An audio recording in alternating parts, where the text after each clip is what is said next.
नमस्कार, आप देख रहे हैं न्यूज रूम लाइव। आपके साथ मैं हूं शिप्रा झा और बुलेटिन की शुरुआत इस वक्त की बड़ी खबर के साथ करेंगे।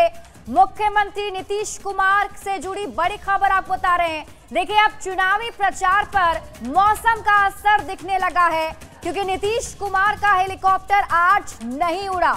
अब वो सड़क मार्ग से ही चुनाव प्रचार करने के लिए जा रहे हैं।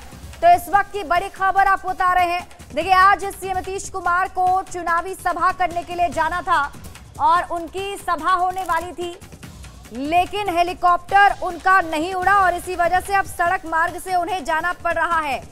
न्यूज 18 संवाददाता आनंद अमृतराज अधिक जानकारी के साथ जुड़ गए हैं। आनंद, क्या मुख्यमंत्री अब निकल चुके हैं चुनाव प्रचार के लिए? जी हाँ, देखिए, उन्हें चौपर से जाना था। समस्तीपुर, दरभंगा और मधुबनी में लगभग 6 चुनावी सभा को संबोधित करना था, लेकिन मौसम खराब होने की वजह से चौपर नहीं उड़ पाया और उसके बाद मुख्यमंत्री ने तय किया कि वो बाई रोड ही निकलेंगे और इस वक्त वो बाई रोड निकल चुके हैं। उसके साथ जेडीयू के राष्ट्रीय कार्यकारी अध्यक्ष संजय झा भी मौजूद हैं और समस्तीपुर के रास्ते वो उसके बाद दरभंगा निकलेंगे, दरभंगा के बाद मधुबनी निकलेंगे। जाहिर तौर पे इस दौरान सभा होने में कई जगह पे मौसम की वजह से भी काफी दिक्कत आ रही है। तो मुख्यमंत्री ने तय किया है कि वो जहां पे उन्हें चुनावी सभा करना है उस इलाके में रोड शो भी करते हुए चले जाएंगे, आगे बढ़ते चले जाएंगे, ताकि जो चुनाव में कम वक्त बचा हुआ है फर्स्ट फेज के चुनाव में ज्यादा से ज्यादा जनता के बीच में जाएं, अपने उम्मीदवारों के लिए चुनाव प्रचार करें। और जाहिर तौर पे मुख्यमंत्री लगातार जो चुनाव प्रचार करें, एक दिन उनका लगभग 6 से 8 चुनावी सभा हो रहा है और आज हेलीकॉप्टर उड़ने के नहीं की वजह से अब नीतीश कुमार को बाई रोड ही जाना पड़ा और रात में वो जो जेडीयू के राष्ट्रीय कार्यकारी अध्यक्ष संजय झा जो अररिया संग्राम में जिनका आवास है वहां पे रात्रि विश्राम करेंगे और फिर कल उनका चुनावी जो कार्यक्रम बनेगा वहां से ही वो निकलेंगे। लेकिन आज मौसम खराब होने की वजह से नीतीश कुमार ने अपना चौपर से जो उन्हें जाना था वो कैंसिल हो गया और बाई रोड ही नीतीश कुमार निकल चुके हैं। और रास्ते में जहां पे जब उनका कार्यक्रम गुजरेगा तो जाहिर तौर पे जब मुख्यमंत्री रोड शो करते निकलेंगे तो उनके समर्थकों में उत्साह होगा और बिहार की जनता से ज्यादा वो मिल सके। ये जेडीयू की कोशिश है कि नीतीश कुमार जब चुनाव प्रचार करने निकले तो ज्यादा से ज्यादा लोगों से कनेक्ट हो सके। तो रोड शो एक सबसे अच्छा जरिया होता है। बिल्कुल आनंद, और अब तो चुनाव प्रचार और भी रफ्तार के साथ होगा और बड़ी बातें भी शामिल होंगी, क्योंकि अब तो घोषणा पत्र भी जारी कर दिया गया है। एनडीए का पूरा संकल्प अब लोगों के सामने है। जाहिर तौर पर देखिए, निश्चित तौर पे आज का दिन बेहद हलचल वाला है बिहार के सियासी लहजे से। अगर देखें, कुछ देर पहले जब नीतीश कुमार होटल मौर्या पहुंचे थे वहां पर भी बीजेपी के जो राष्ट्रीय अध्यक्ष हैं जेपी नड्डा वो भी मौजूद थे और एनडीए के जो तमाम घटक दल के लोग थे वो भी मौजूद थे। और सबसे पहले ये मैसेज देने की कोशिश की गई कि एनडीए पूरी तरीके से एकजुट है। उसके बाद जो एनडीए का संकल्प पत्र जारी किया गया जिसमें आने वाले 5 साल में एनडीए का विजन क्या होगा वो तमाम बातों का उल्लेख किया गया। उसमें भी नीतीश कुमार शामिल हुए थे और उसके बाद चूंकि आज उनका काफी तूफानी दौरा था इस वजह से वो उन्होंने वहां पे पहुंचे, संकल्प पत्र उन्होंने जारी किया और उसके बाद वो चुनाव प्रचार के लिए निकल गए। लेकिन हेलीकॉप्टर नहीं उड़ पाया खराब मौसम की वजह से, इसलिए उन्होंने बाई रोड ही जाना तय किया और इस वक्त तो समस्तीपुर की तरफ निकल चुके हैं। ठीक है आनंद, आप इस खबर पर नजर बनाकर रखिए। शुक्रिया इस अपडेट के लिए। बढ़ते हैं आगे और इसी बीच आपको एक और बड़ी खबर बता दें। एनडीए ने आज अपना साझा घोषणा पत्र जारी कर दिया, जिसे एनडीए का संकल्प पत्र कहा जा रहा है। और इस संकल्प पत्र में महिलाओं से लेकर युवाओं से लेकर स्वास्थ्य तक पर ध्यान दिया गया है। बिहार विधानसभा चुनाव 2025 के लिए एनडीए ने अपना साझा चुनावी घोषणा पत्र जारी कर दिया है। डिप्टी सीएम सम्राट चौधरी ने घोषणा पत्र के बारे में जानकारी दी और इस दौरान एनडीए के सभी बड़े नेता वहां मौजूद थे। एनडीए का ये साझा घोषणा पत्र रोजगार, शिक्षा, स्वास्थ्य, बुनियादी ढांचे, उद्योग, कृषि, महिलाओं और सामाजिक सुरक्षा पर केंद्रित है। इसमें स्पष्ट रूप से यह संदेश दिया गया है कि एनडीए बिहार के हर नागरिक के जीवन स्तर को सुधारने के लिए प्रतिबद्ध है।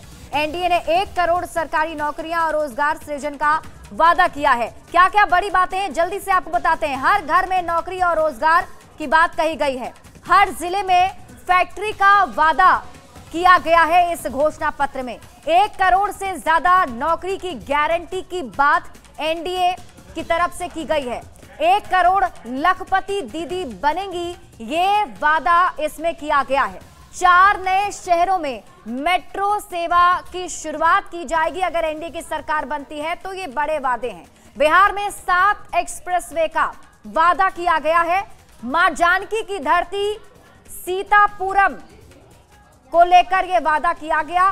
10 नए शहरों से घरेलू उड़ानें शुरू होंगी, ये वादा किया गया है।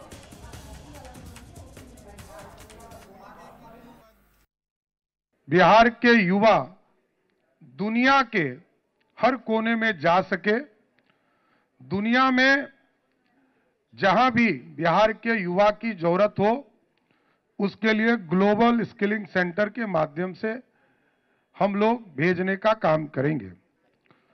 दूसरा, महिला समृद्धि और आत्मनिर्भरता। मुख्यमंत्री महिला रोजगार योजना के अंतर्गत महिलाओं को 2 लाख तक की सहायता राशि सरकार देगी और 1 करोड़ महिलाओं को लखपति दीदी बनाने का काम बिहार की सरकार, बिहार एनडीए का संकल्प पत्र हम लोगों ने रखा है। और इसके बाद क्योंकि 1 करोड़ महिलाओं को यदि हम लखपति बना रहे हैं तो मिशन करोड़पति भी हम शुरू करेंगे। हमारा संकल्प है, एनडीए ने एक साथ मिलकर संकल्प व्यक्त किया है। हम संकल्प व्यक्त कर रहे हैं कि बिहार को बहुत आगे हम ले जाएंगे। यहाँ समाज के सभी वर्गों के लिए हम काम कर रहे हैं, करते रहेंगे। गरीबों के लिए, किसानों के लिए, नौजवानों के लिए, महिलाओं के लिए, सबके लिए, सबका साथ सबका विकास जो हमारा पुराना संकल्प है, उसी संकल्प पर बिहार को हम आगे बढ़ाएंगे। तेजस्वी कह रहे हैं कि 20 साल में आप लोगों ने डुबा दिया बिहार को।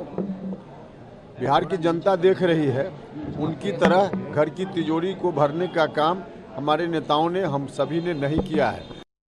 हमारा यूनिक डॉक्यूमेंट है। हमने जो क्लेम पिछले बार किया था, मैनिफेस्टो में लिखा था 19 लाख रोजगार, 50 लाख से अधिक रोजगार और नौकरी देने का काम किया है। और निश्चिंत रहिए, आश्वस्त रहिए, 1 करोड़ से अधिक जॉब की अपॉर्चुनिटी, सरकारी नौकरी, रोजगार सृजित करने का अवसर हम पैदा करेंगे। महिलाओं के लिए, अति पिछड़ी जातियों के लिए सभी वर्गों का सम्मान, सभी वर्गों की भागीदारी और सभी वर्गों की प्रतिष्ठा को सुनिश्चित किया जाएगा। पिछले बार जो हमने 19 लाख कहा था तो 50 लाख किया कि नहीं किया? और मैं आपको पूरे आत्मविश्वास के साथ कह रहा हूँ, 1 करोड़ तो हमने मेंशन किया है, 1 करोड़ से अधिक अपॉर्चुनिटी पैदा करेंगे मुद्रा के माध्यम से। 1 करोड़ 21 लाख महिलाओं को हमने अभी मुख्यमंत्री महिला रोजगार योजना से सशक्त किया है, उनको 2 लाख देंगे।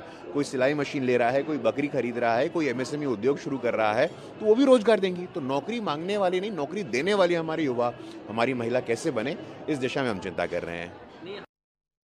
तेरे वादे पे जिए तो ये जाने ना, मतलब बिहार को गुजरात वाली नजर चाहिए।